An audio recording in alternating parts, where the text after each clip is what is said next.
开学的头一天啊，真侪学生囡仔是拢真欢喜，特别是台南市中西区的成功国小。过去啊，因为因的校舍有去学到一寡历史的遗故，即马经过适当的重建，新的校舍今日启用啊，有300个学生甲老师呢是拢同齐去呢新校园，恭喜会当开学咯。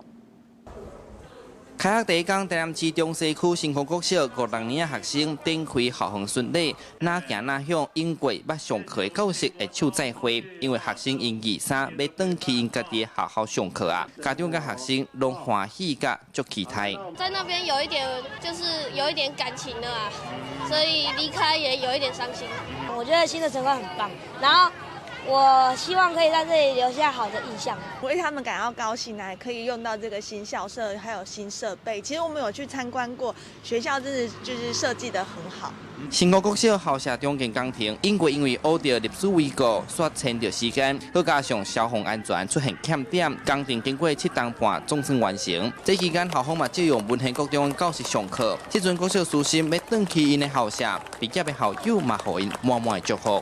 都整理得很新，然后我们都没有上到，很多届都毕业，然后现在才回去。他们现在回去会不舍吗？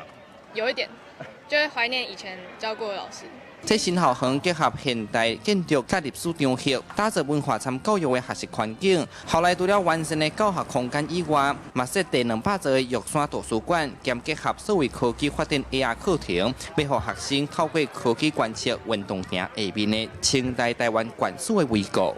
配合中央的生生有平板的计划，我们是否在另外投入了2亿7千万来作为这个平板的载台？那所以让同学能够更早体验到这个科技教育以及 AI 教育的这个红利。教育局讲，新丰国小这阵全校300个师生，重新登的新校园嘛，向真成功精神代代相传。有明代是提醒，公共工程爱审慎评估承包商的量能，避免因为冒上侪案件影响品质甲进度。建议市府爱有相关的机制，未来会当确保工程如期完成。记者苏台南采访报道。